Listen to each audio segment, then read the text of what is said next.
Hi everyone, it's Natalie here, and I'm here to do this hashtag. Oh, I can't even begin to tell you the challenges that I had setting this up. I had Mercury in retrograde, right? Like I had all of these different things this week where I had to use my tripod, and I could not for the life of me remember exactly how it was that I maneuvered everything just right to be able to set up a frame. I mean, yeah, I mean, it sounds like it should be pretty obvious, but I assure you that's not always the case. I mean, it's just not. So anyway, not a big deal. I'm back. I'm here. And I'm on a little break from a big day of practice. Working on a chud practice, which I love. That's more energetic than anything else and really beautiful. So yeah, it's just nice. And I just thought, you know what? I'm having fun. It's a really fun day. I'm gonna do this. I'm gonna do this. Okay, so that said, where's my list? Where's my list? Okay. So the first prompt, and this is gonna be all very entertaining, folks. Because I've got decks all over my desk and it's a bit of a mess. I bet that's a big shock, big shock. We'll see if I can do this without throwing everything everywhere. So the first prompt, what is the deck they will have to pry out of your cold, dead hands? Oh my, that evokes some serious images from a long gone Republican convention or an NRA convention, but here we are. So the one, if you've seen this wrap before, it won't surprise you. It is my Marielle first edition. First edition Marielle. I only pulled out one of them today because this one will have to come up later. It's in 3 categories. What a shock on my channel. Really? It can't possibly be. But yeah, this is the one that I just trimmed. So yeah, it is, because of the actual original images and the way that it works, the way that it feels, the depths of my soul that it speaks to, this remains, it remains the one, it's the one. It's the one I will use forever. Ironically, I don't use it nearly as much these days, and my love of it and my fervor for it has not waned in the slightest. I think I just I'm curious about other decks and about working with other decks. And until I'm really secure with a deck and I really feel like I know it well, I don't want to use it to read for clients, right? So where that's the case, I don't know. I just don't. So I work with other decks a lot right now for myself, but this would be the Cold Dead Hands deck. All right. The other one, and I'm cheating. I am going to cheat. I will be cheating all the way through, I assure you. Because once I realized how much everybody else was cheating, I was like, oh, well, I don't really have to follow the rules if I don't want to. Great. The second deck that they'll have to pry out of my Cold Dead Hands, another one I don't think will surprise anybody. Some of you know this particular pouch already, and its little silk wrapper. It's the it's the Buddha Tarot, but it's the out of print edition that Llewellyn did years and years and years ago. It's just, I don't know, it just speaks to my whole practice. And I love Robert M. Place's alchemical system, his alchemical tarot system that he does and that he's so marvelous with. And that's his. And I love the overlay of this Buddha Tarot over his system. I love the way it reads. I love the way it just kind of puts me in my place. It really kind of shows me where in my life my practice is not what I think it is. And so when I read with it for myself, or for anyone else for that matter, it, is just, the readings are unique. It has these beautiful, the mix of masculine and feminine and the life story of the Buddha in the majors, and yeah. You can read almost any situation with it, of course, but you know, for just for like a sense of like, where are you with your practice? What needs some, you know, work? The way that the tarot and Buddhism are overlaid in this deck it's unique and it's really special. So that would be the other deck, not out of my Parinirvana Cold Dead Hands. Those of you who are practitioners are familiar with the stories will know exactly why there's an irony there. Okay. And based on what I just said, you probably also understand that as well. Prompt number 2. What is your guilty pleasure deck? So it seems like people had various different reasons for their, for like why a particular deck was a guilty pleasure, which is fascinating to me. For me, the guilty pleasure deck that I'm about to whip out here is one that's a guilty pleasure because I felt guilty about how much money I spent to get it and bring it to the US. And that is my Bonestone Tarot. And it is like, I guess, the first edition. I wasn't part of the Kickstarter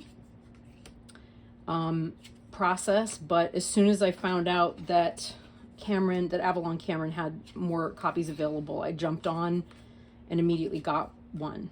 And I really have no regrets, to be honest. I love this deck. I think I was included in my only 10 indie decks. Thankfully, it sounds like it's going to be an only 10 mass markets deck, hashtag, pretty soon, right? Because it's just that good. You know, it's Avalon Cameron and Anna Turian. I mean, it's just original, but I do still to this day, God, I love that card. That devil is amazing. I do still to this day feel,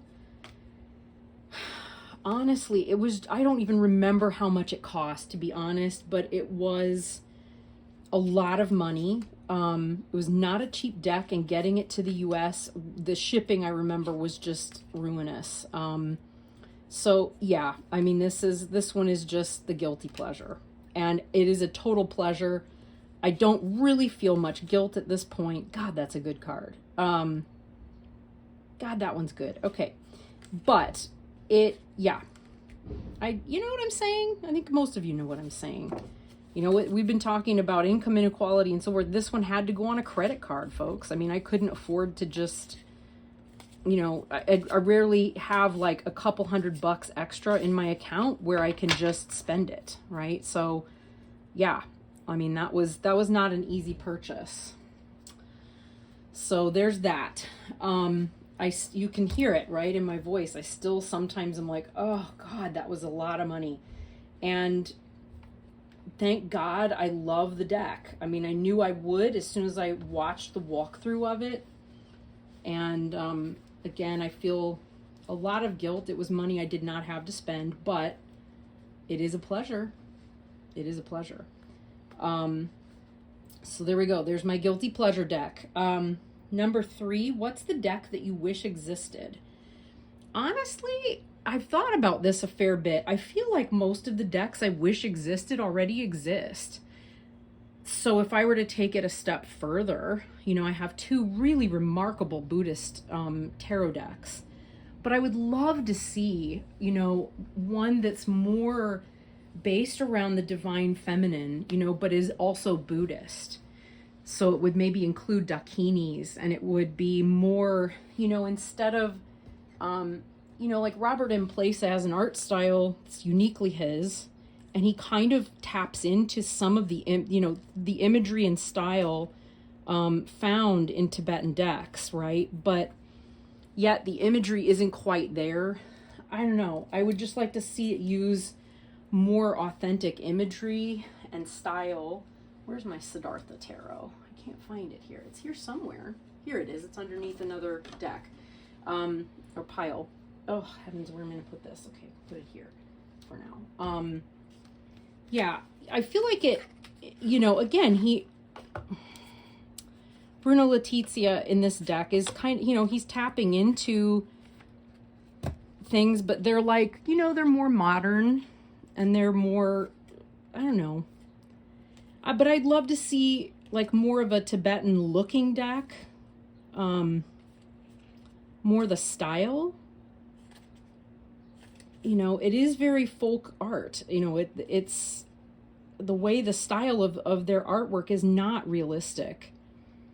But I'd love to see it carry that, like the divine feminine within that system. And if I had the capacity to do that myself, I probably would, but I just don't. Or if I knew even like how I would want to structure it, I'd probably create one and then find the artist, you know, or the artwork. So I don't know, maybe one day, So deck 4, question 4, what deck would you give to a new reader? And that one for me is a no-brainer, and I'm surprised that nobody has mentioned this tarot yet for this question, at least not in the videos that I personally have seen. I've probably seen 8 or 9, but it's the Modern Witch Tarot. This is a wonderful deck. It's not one I really reach for very much, and that's really a pity. God, it smells good. Ooh, that's a nice smelling deck. Nice smelling deck there. Ooh, yeah, you know, here's why. Look at this.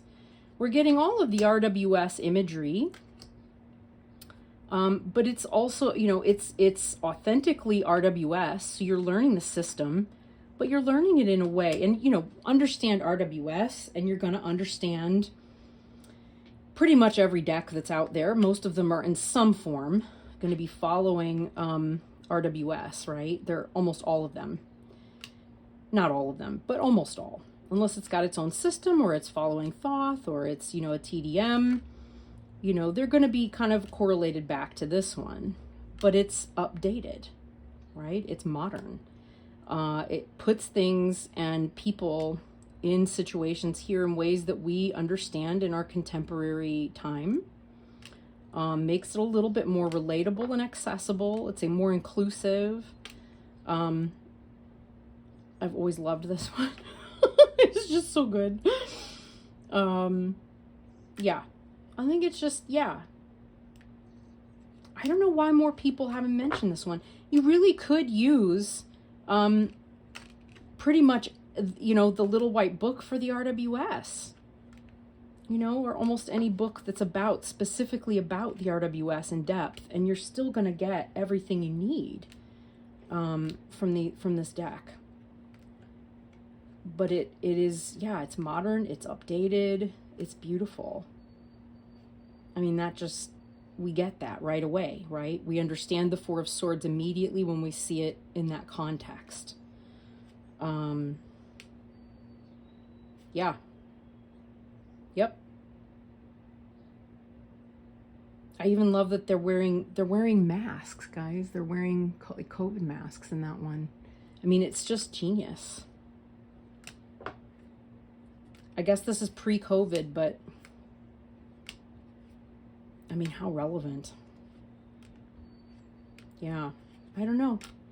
So, I mean, oh, it's just so beautiful. Makes me want to work with it. I think I don't work with it much because the cardstock is very hard to shuffle if you riffle. And I sometimes just don't, I don't know. I'm not a big fan of really, God, that's brilliant. That is a brilliant card.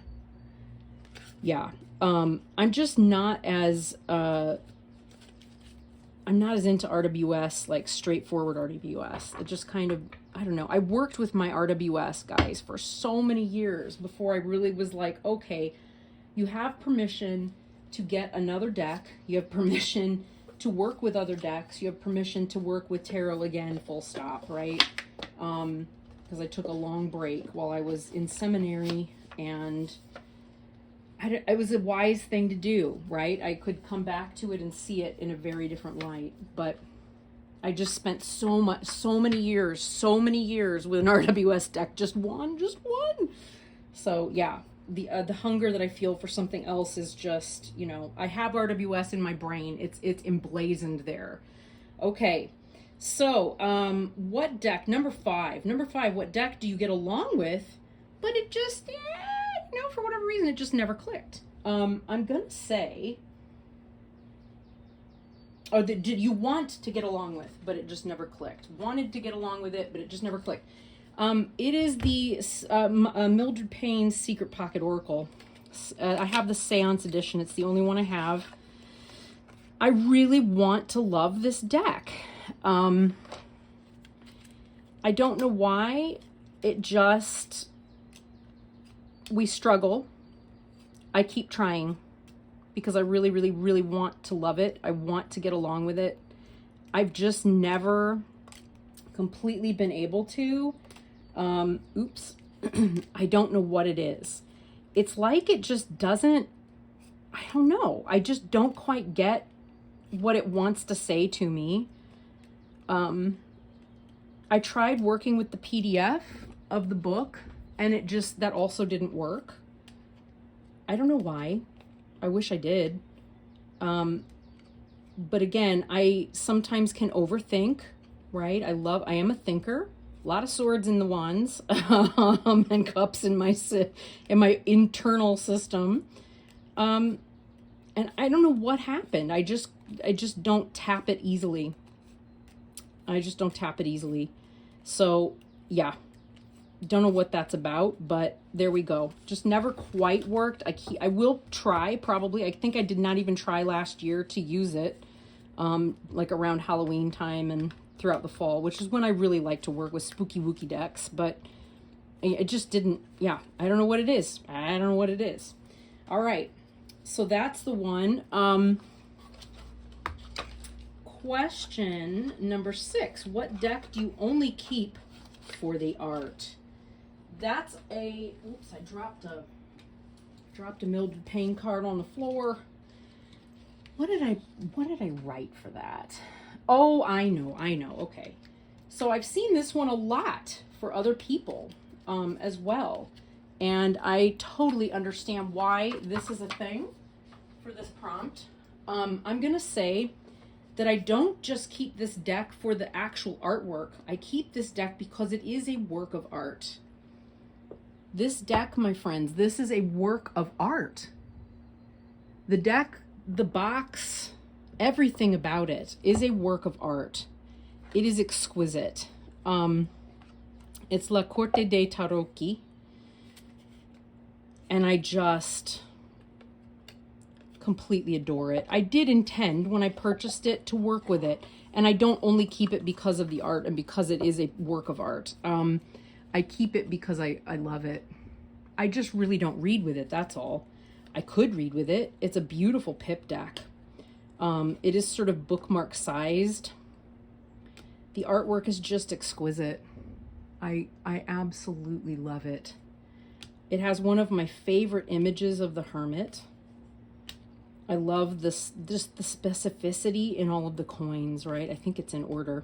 I'm about to put it out of order by just messing with it, but I think that's fine. Yeah, the specificity within each coin and coin card for these pips, they're just beautiful. The faces are sweet. I mean, it is just as sweet as it can be. But I generally don't use it because, God, I've always loved this Papez card. So pretty. Yeah, I don't because it's, I don't know, what do we say?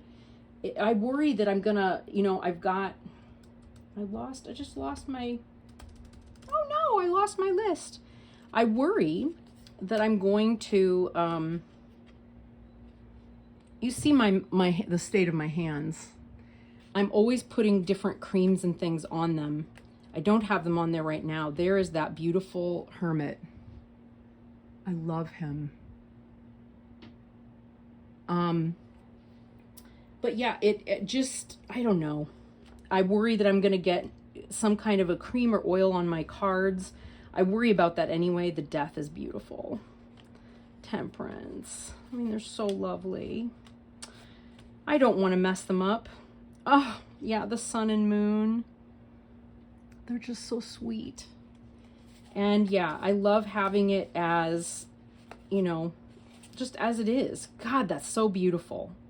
Everything about this deck, honestly, is just so glorious. I don't want to, yeah, I don't want to mess it up. I really don't.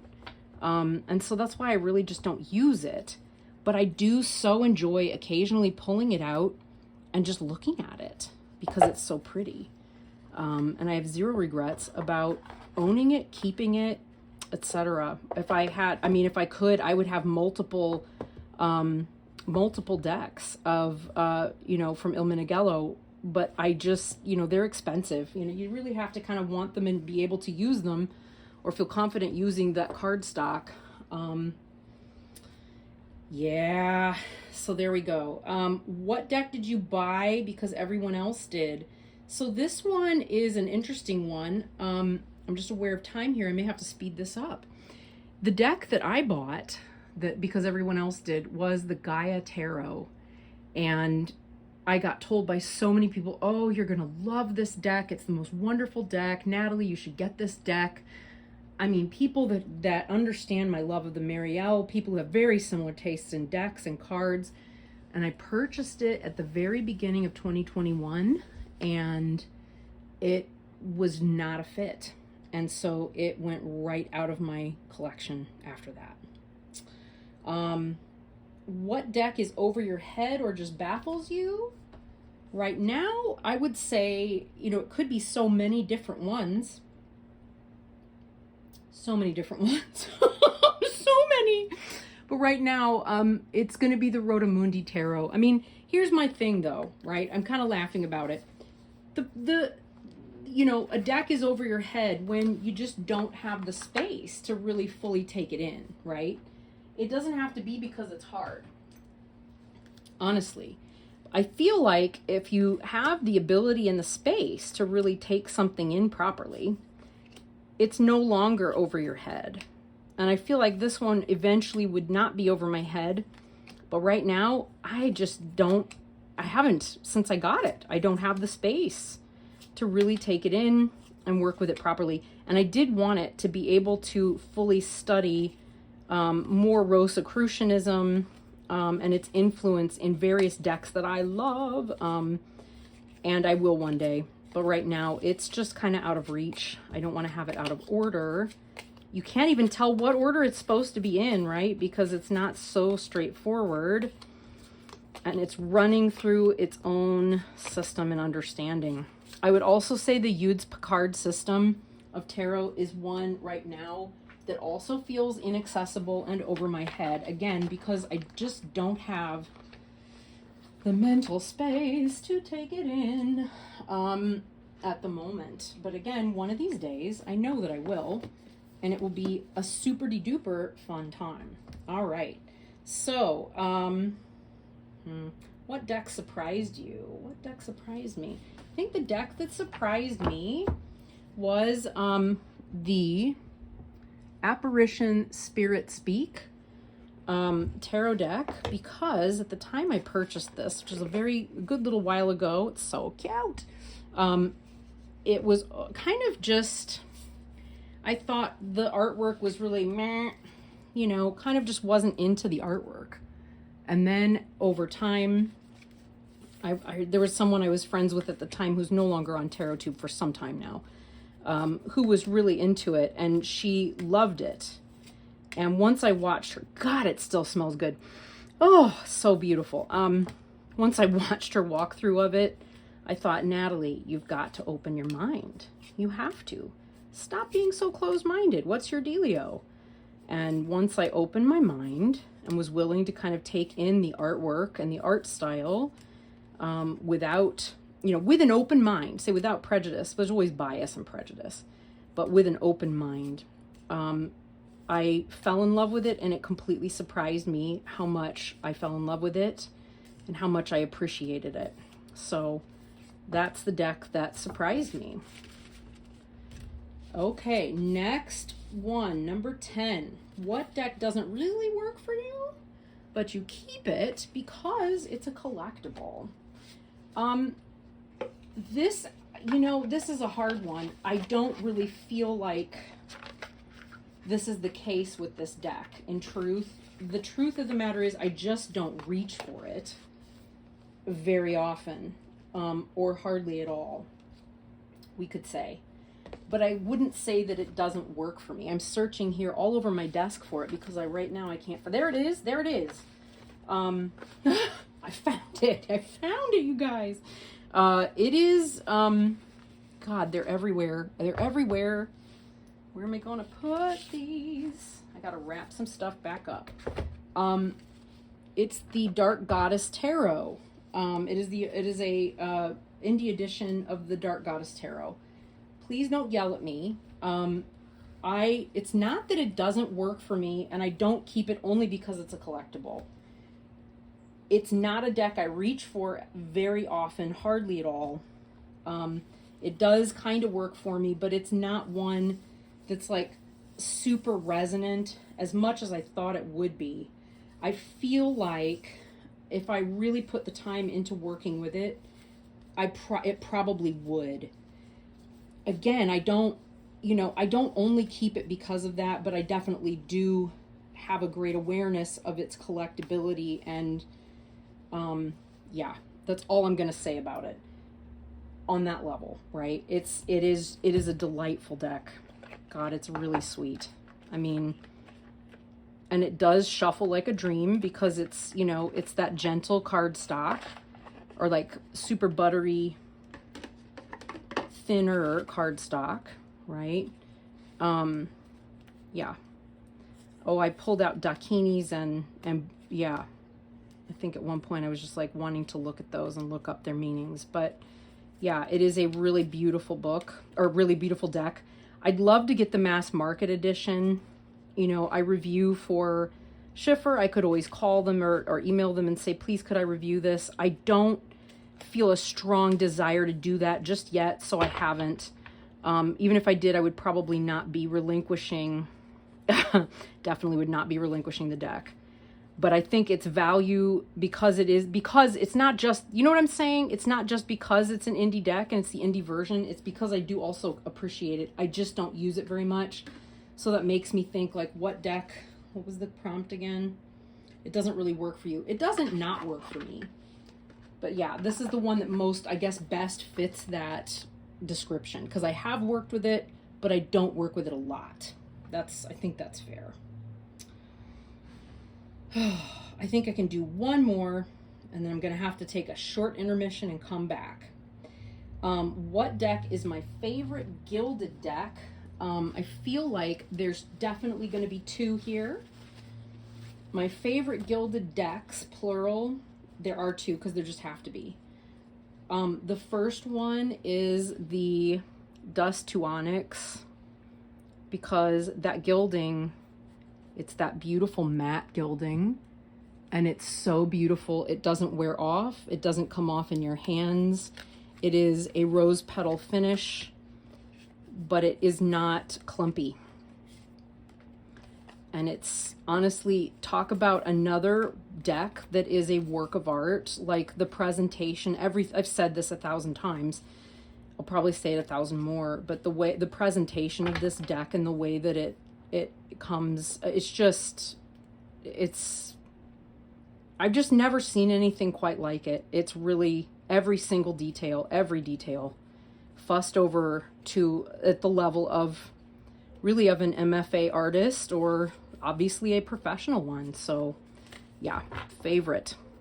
The other favorite gilded deck, where did it go? It was right here a minute ago. Here it is. The other one, again, similar reason, the Yokai Yochi Tarot, which I'm sorry is out of print. I don't only keep this one because it's collectible. I don't know, I guess I needed a couple for that category.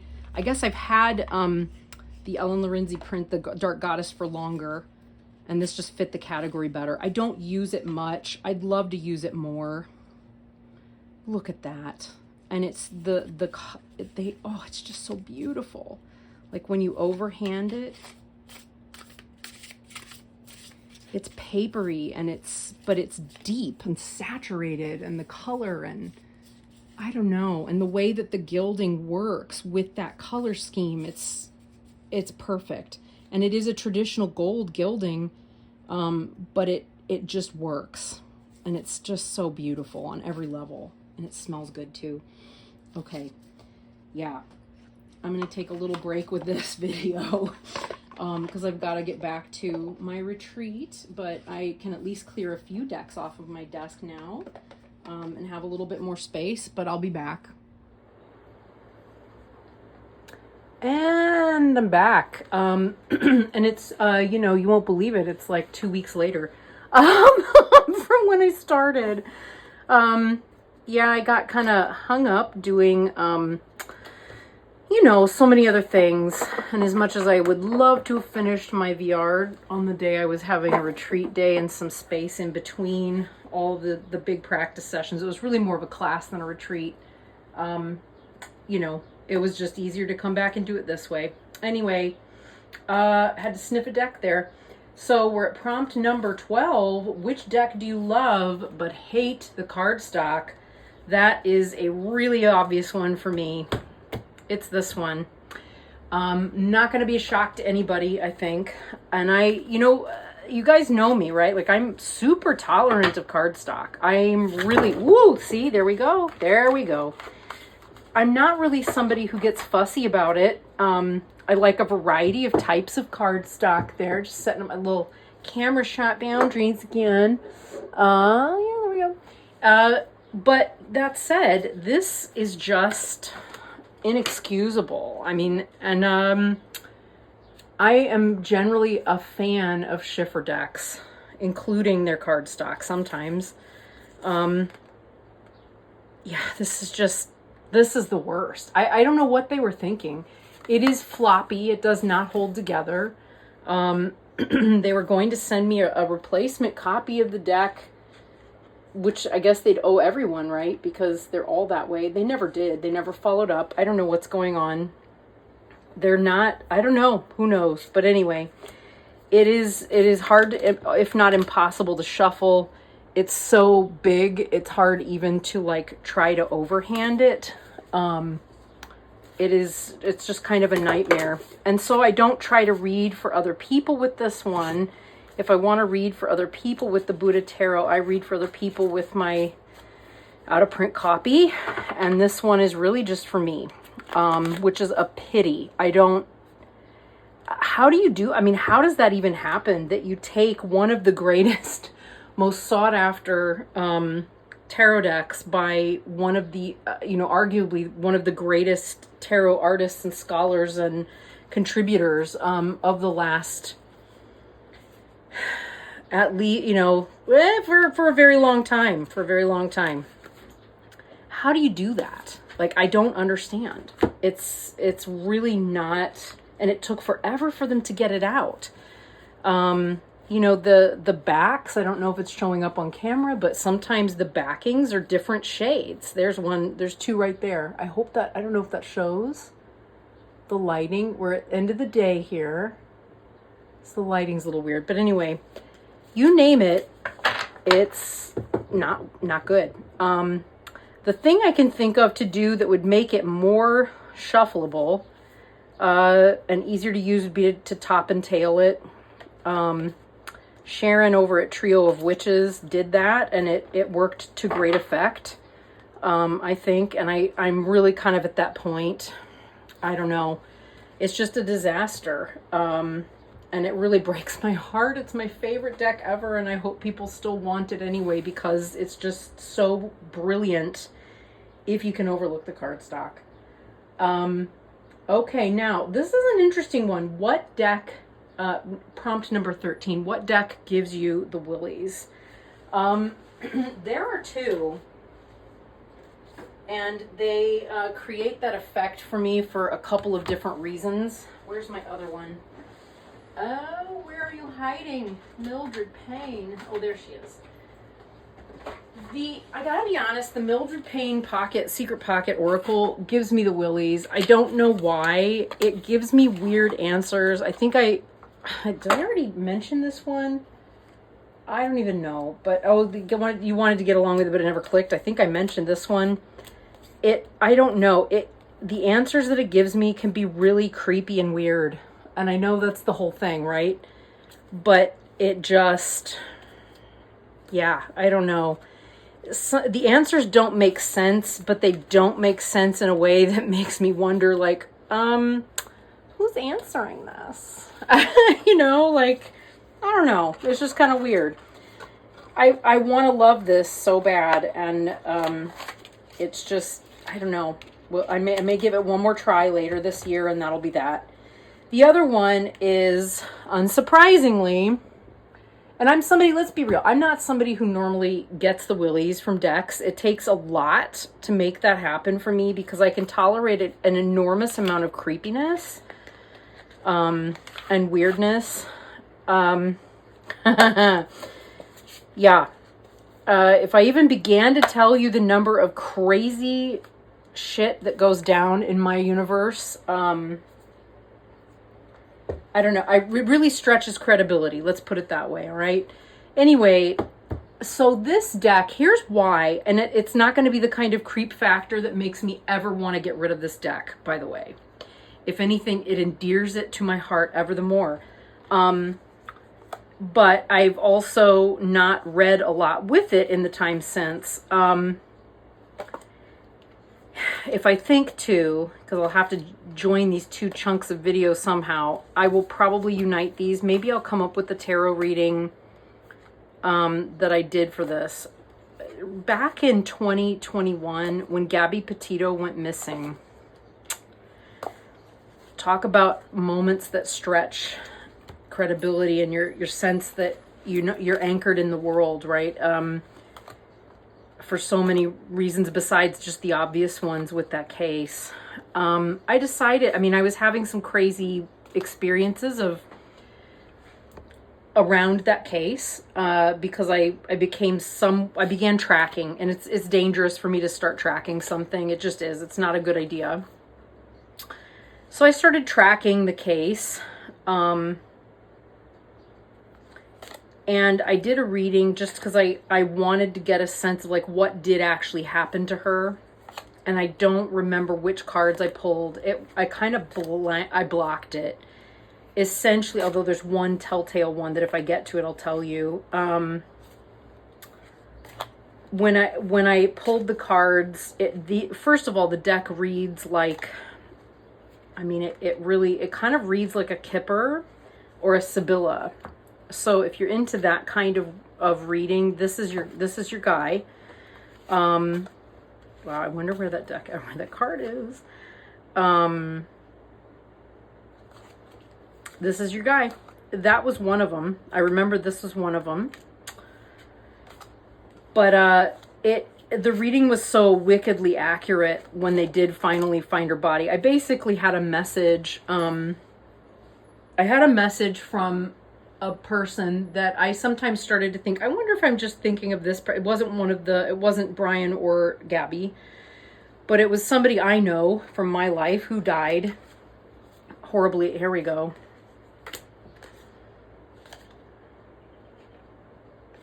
Yeah.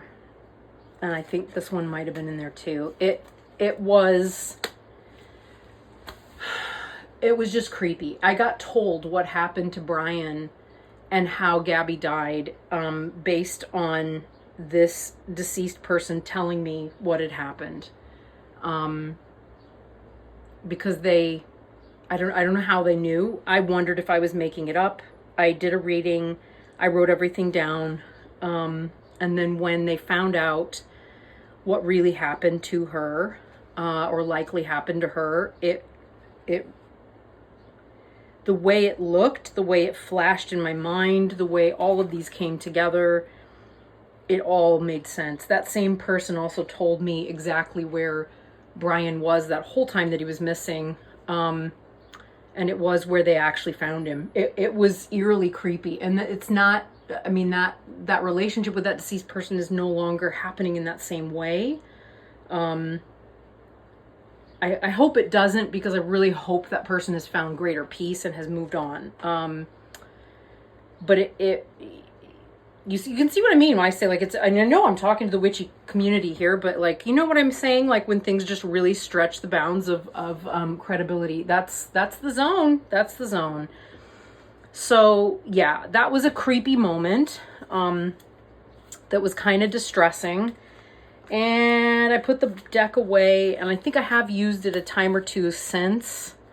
I only really work with it if I really want to lay out, like, what's the situation, you know, what's the dynamic of this situation or with these people, or what are the events, right? It's a good deck for reading events, right? It's almost the Caucasian chalk circle there. Yeah, it's a great deck. Anyway, it gave me the willies. That's the story of how it gave me the willies. Let's move on, shall we? It was a little creepy. What's your favorite deck for shadow work? What did I write down for this? Oh, yes. Oh, yes. All right. I would say, I mean, honestly, anytime you're reading, the likelihood is you're projecting, which means some aspect of your shadow is going to come out. The question is how much we pay attention, truly. But that said, for me, if I'm going to talk about a shadow deck, let's say there are certain decks that have an ability to really bring shadowy things that I don't want to look at in myself to the surface. And one of the decks that is really good at triggering things and bringing them to the surface so that I can work with them and look at them and find tremendous acceptance and self-compassion with any luck is the Story Medicine Tarot. And I attempted a deep, I think I told, it might have been Nina. These are the backs. This is a very expensive ass deck. All of her decks are expensive. I also would say they're very worth it if you can afford it. I'd love to get another one, but I have not yet. All of her decks, anyway, when I got this one, I opened it and started to look through it, and I think I texted Nina over at Shuffle Tarot. We were very, very close at that point.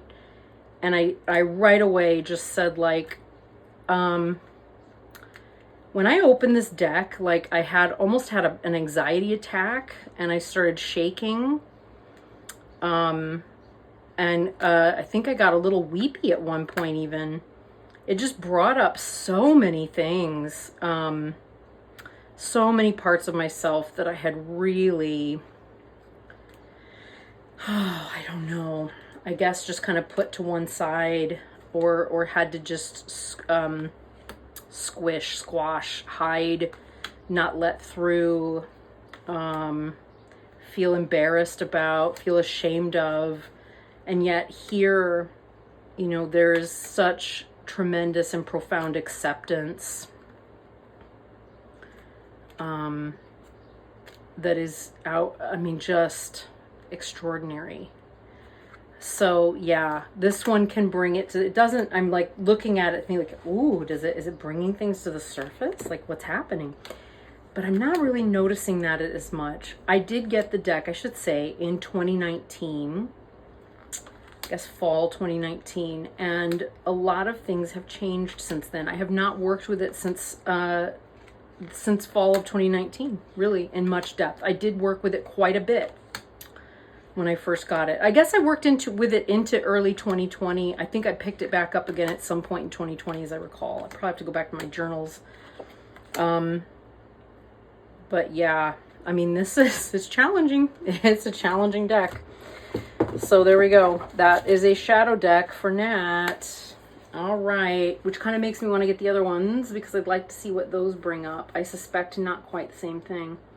Number 15, what deck do you love in theory, but not in practice? Wow. You know, this is funny. I'm literally just now uploading a video that I filmed this morning about this deck, which has been sitting here for 2 weeks. I picked it up the other night and somehow just felt called to work with it. It's the Luminous Void Tarot. And instead, you know, it's a deck that I have loved in theory for a long time and then struggled with in practice. And we're going to say part of it is the cardstock, okay? And the size of the cards. Look how gorgeous, though. especially with that light coming in from the west. I'm gonna have to like do something with the lighting at some point. But yeah, I mean, it is rose petal finish. So in theory, the cards are gorgeous. In practice, try to shuffle it. Okay, and this is a first edition. The only way you can do it is that way, right? Or you know, the other way, because it's so heavy and thick, and you can't, you know, even with giant hands, it's like, you see also the Robert M. Place Buddha Tarot, right? It's just too much. This is a little easier. Kind of. You can see, right? You can see.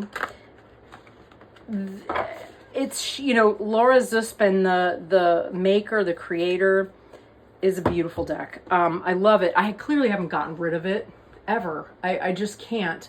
And I'm glad I didn't, right? Because in theory, I love it. In practice, I was struggling to read with it.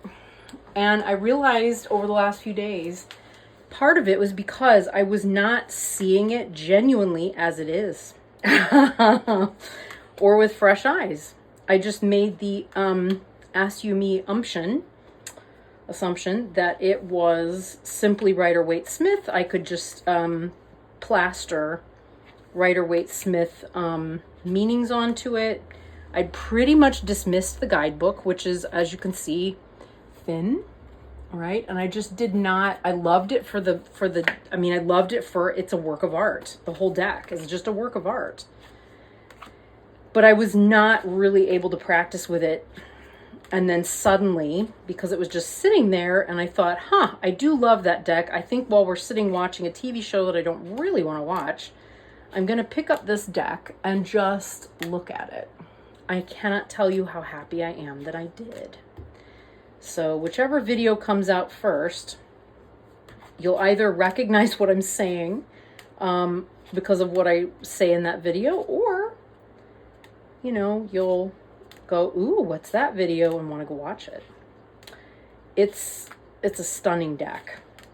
Now that I've really gotten some space from it, I don't know that it really fits in this category. And I'm not really sure. Oh, I think I know which one I could put in its place. No, this is a Mondo massive ass video now. That's gotten so long and so excessive. Let's see. Theory, but not practice. I know if I reach in here, I'll pull one out. Is there one that I don't use in practice? Oh, yeah. Here's one. Is it that one? No, that's Spacious Tarot. I love that one. Where is it? Now I'm on a hunt looking for the one here we go. Here it is. Oh, don't fall. There we just dropping decks. We're dropping decks. Everything's going to be okay, ladies and gentlemen. It's all fine. It's all fine. Nobody was harmed. Nobody's harmed. All right. In theory, I love this deck, the Oceana Marcane, the Ocean Tarot, by Taylor Holquist Todd, who is marvelous. In practice, I just don't reach for it. Probably because I just need to spend more time with it. And I haven't yet. It is exquisite on every level. God, it smells good. Oh, that's such a good deck. Oh, I love it. Okay. But yeah, there's some cards in here that just defy definition and explanation. And I haven't spent the time, that one's not one of them, really getting to know why or how. So I would say probably this is actually, at this point, a much better candidate for that. You know, you can read with any deck, but to really connect deeply takes a little bit more. God, that's a good card. Isn't that stunning? I'm going to have to transform my relationship. Clearly, that's a necessity. And we're getting to summer, which always makes me think of water. So what better time is there? Of course, now I'm suddenly like inundated with all of these decks that I'm like, I got to work with this one next. I've just missed playing. I've really missed playing. It's been a hard year. It's been a hard year. All right, moving forward. What deck would you never use to read for someone else? See also Marielle 1, the one that's trimmed that I showed you before. I won't bother with it now. What deck would you never use to read for yourself? That would be the Marielle 2. Did I even show this one yet? That I use to read for people professionally. I don't know. It's just weird. I don't use the number 2 for myself, the second edition. But yeah, this particular second edition deck, I would use one of my other second editions that's still in the box. I think I just have one. I'm trying to remember which. I've got at least one more in a box of second edition. But this one I kept out and just kept using because I had been using it. And suddenly, like, the wear and tear on the deck made me happy. But yeah, that's one that I would not use to read for somebody else. Or sorry, for myself, rather. It's only for other people. That's its purpose. Its purpose it started out just as to read on the lines. Let's see. What deck could I not bring myself to buy? Right now, I cannot bring myself to buy Colette Baron Reed decks. My apologies to her illustrators who are exquisite. She creates very pretty decks. Her illustrators create very pretty decks. I have a lot of discomfort for so many reasons with that woman. And I don't really want to go into it right now. Suffice it to say, there's a member of the community who has described her interactions with this woman in great detail. And they really, really angered me on her behalf, deeply. And it's been a while. I think it was just as I was joining the tarot community in 2018, 2019. And yeah, that kind of did it for me. I never really liked her in the early 2000s when Doreen Virtue was still the star there. That woman was not, I found her really off-putting somehow. I didn't listen to her podcasts. I just didn't like her. Something about her rubbed me the wrong way. And when I heard this, I cannot remember this woman's name. I can see her face and I remember her story very well. But it was extremely distressing to hear about, and it did not surprise me. And I'm sorry to say that. I'm sure there are plenty of you who really love her decks. I'm sure, I mean, obviously she sells out, but I can't, you know, you can have it. I really can't stomach that woman. All right. What's my favorite Pip deck? My favorite Pip deck? Wow, what did I write down? I wrote TDM Ugly. Oh, I know. Where is it?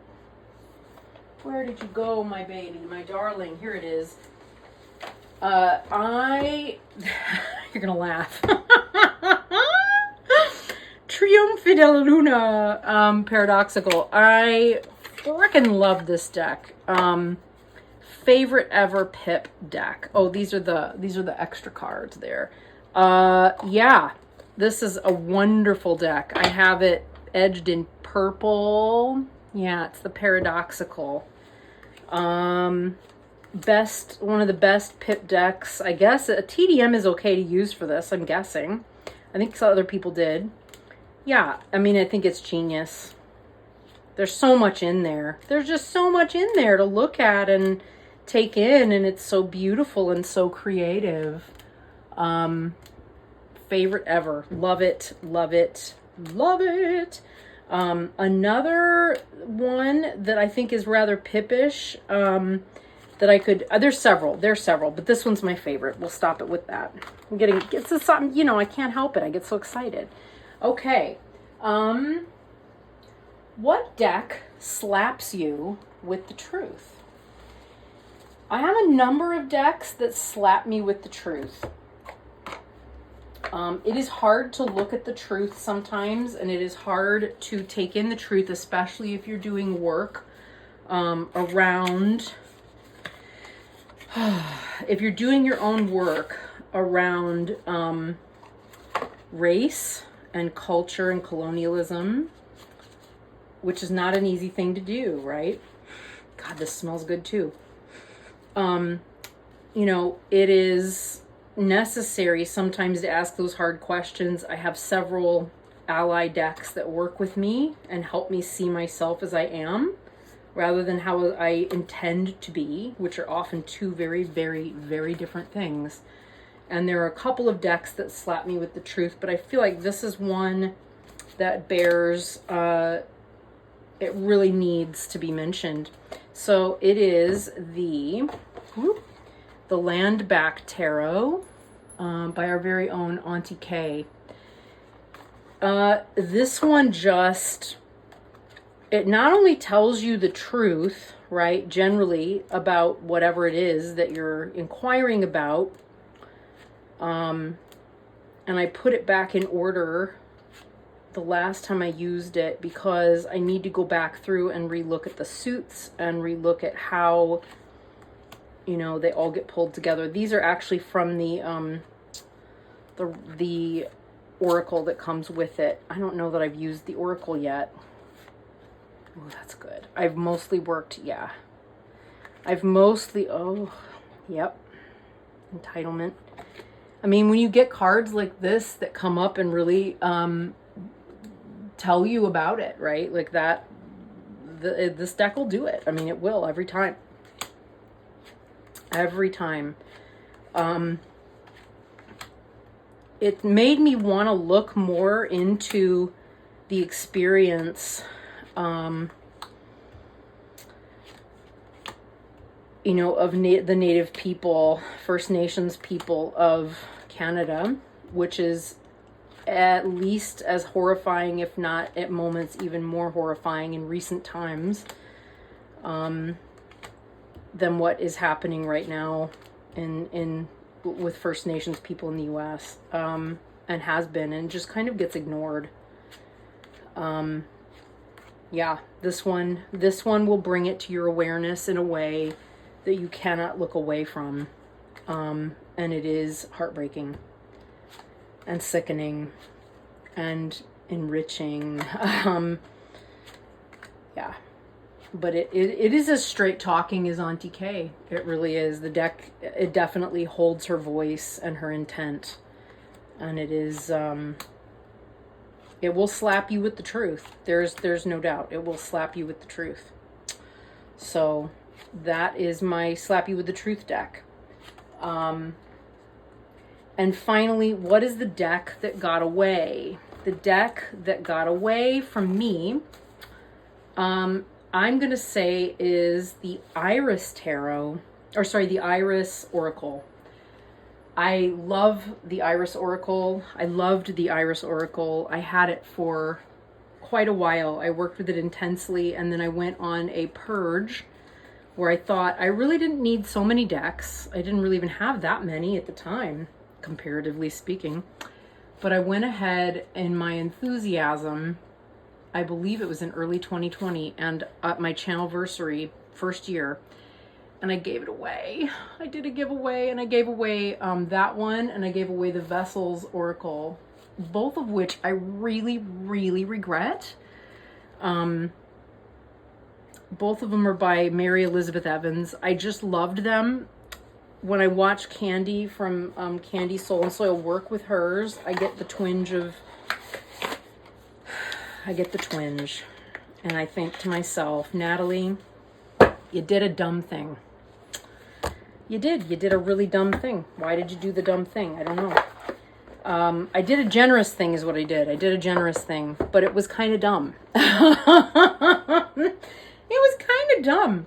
Oh, and as a side note, sorry, while I'm thinking of it, as a deck that I was getting ready to like stack them up and be like, yeah, here's all my decks. As a deck that also was like one that I really wanted to get along with, but I just couldn't. I forgot it was out here. It's sitting right in front of me. I hate this. I hate it. It's this one. It's the Guardian Tarot. I wanted so badly to love this deck. And I'm thinking I may move it on. I haven't though, so I may end up holding on to it. And if I look through, oh God, I might not be able to. I just haven't gotten to, I mean, it just hasn't done the thing. And I really expected that it would, but it hasn't. And I don't know why. This is one that I really wanted to fall in love with so badly. I watched Nina read with it. I love to watch Nina read with it. I assumed because I loved watching Nina read with it and it just touched me so much every time that I would also find that I loved reading with it, and I just don't. Or I haven't yet. But maybe like the Luminous Tarot, at some point, you know, the same thing will happen again. I don't know. I don't know. But anyway, there we go. All right, now I'm really done. Thank you so much if you're here. And a thank you to Peggy and Lisa for coming up with a wonderful hashtag that's been so much fun. I will see everyone in the next one. Bye.